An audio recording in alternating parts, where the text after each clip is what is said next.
Hello, it's Jimmy here at O'Reilly's. I have a Mitsubishi Outlander here, diesel. So we have this sign here on the dash, check DPF system. Close the hood, I've just opened the bonnet there. Engine lights on and the vehicle is in limp mode. So let's have a look at the DPF pressure there. And we'll accelerate it up.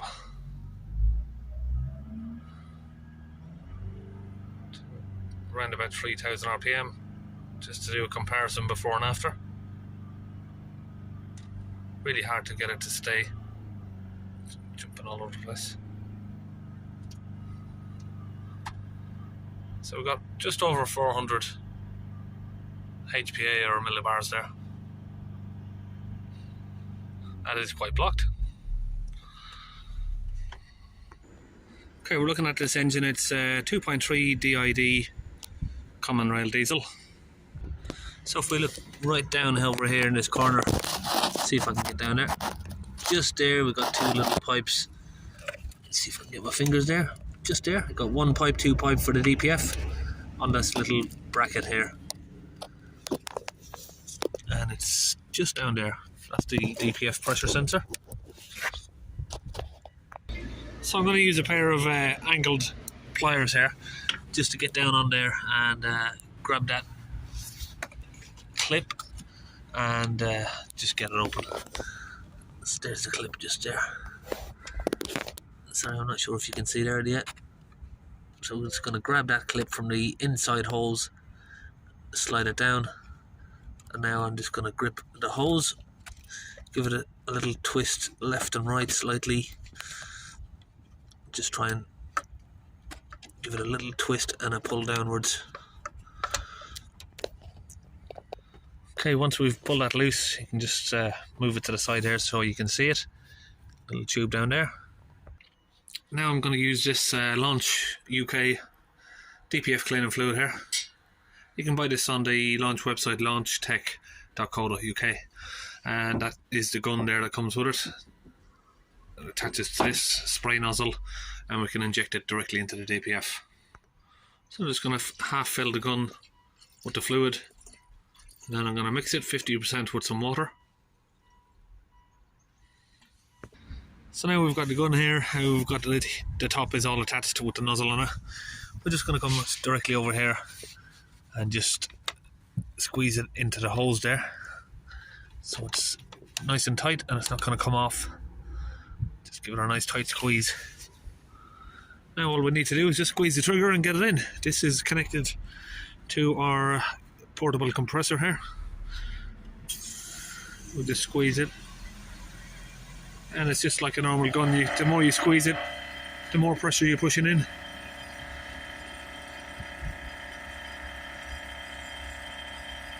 So now we'll just get all of that fluid down in there. You can see the white sort of foamy fluid just going through the tube into the DPF. Okay, now we've got all the fluid in, and just reattach the hoses down there back to the DPF pressure sensor. Okay, now we're going to just get back inside the car and we'll start it up.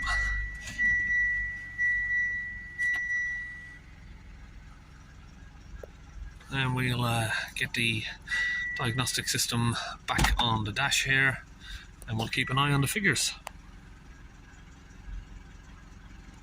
So we will accelerate it up.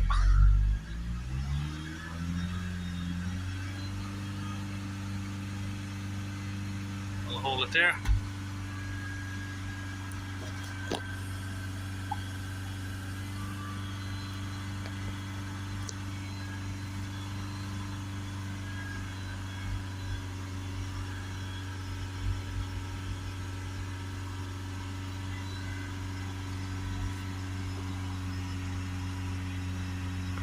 So I don't have to sit there accelerating it. I'm going to use this tool here. It's from Laser. Just put that down to the accelerator there and give it a little few squeezes until we've got the right revs that we want.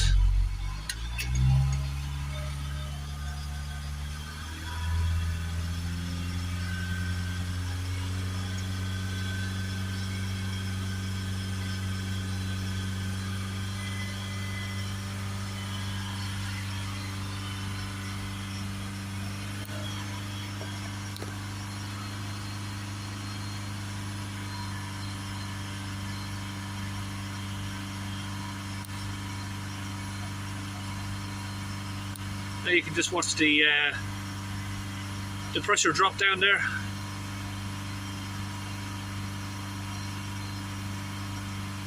So we're down from about 420 now so far down to 130 there. Let's have a little look outside. We're going to see a lot of smoke.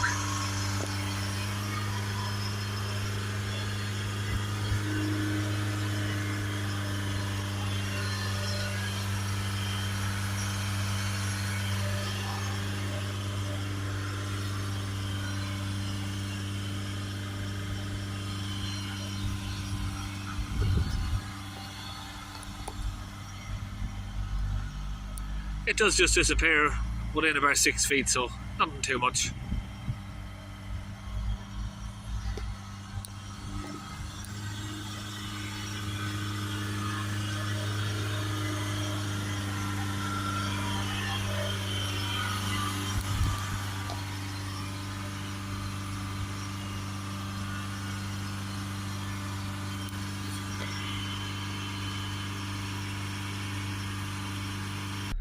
So now we'll just let go of the accelerator there.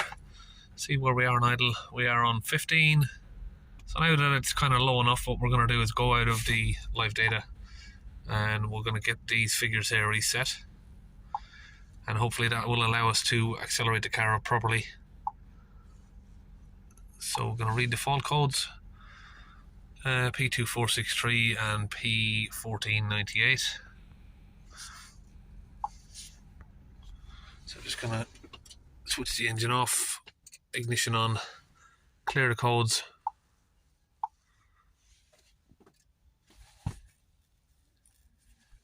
Okay, now we'll go to special function, and I'm not sure where it is on this vehicle now because each different vehicle is different. So we have DPF exchange, yeah, different sort of wording for different vehicles. Command is accepted, command will be executed. Okay. Okay, we've got a communication error. Oh, we haven't switched the ignition back on. Let's try that again, go back.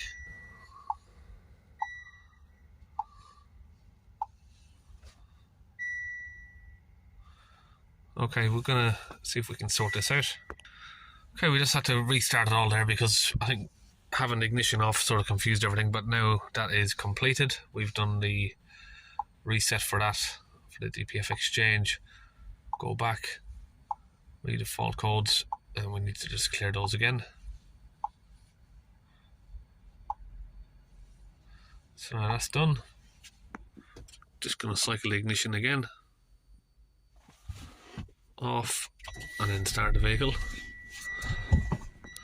I'll just read the codes now, make sure that the codes are gone still, yep. And then make sure that we have no more DPF errors or engine management lights on. So that's all good. And now you'll see that the revs, look how much smoother the revs are when you accelerate it up. Before, sort of, the needle was sort of, you know, jumping, jump. And you could feel the engine sort of stuttering and being hesitant. Now it's just smooth, revs all the way up.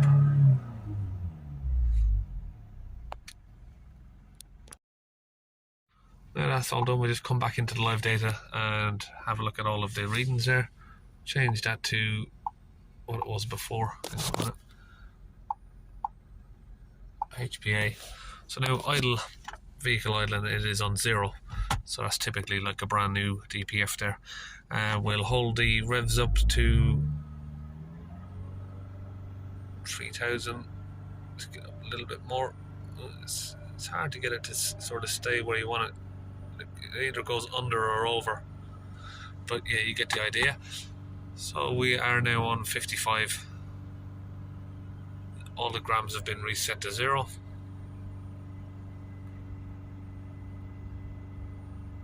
It's coming down a little bit still. The fluid hasn't worked its way completely out yet. So we're down from around about 420 to 50 HPA there at 3000, and idle we are down from, I think it was 45 to 0. So that's it, one Mitsubishi Outlander all done.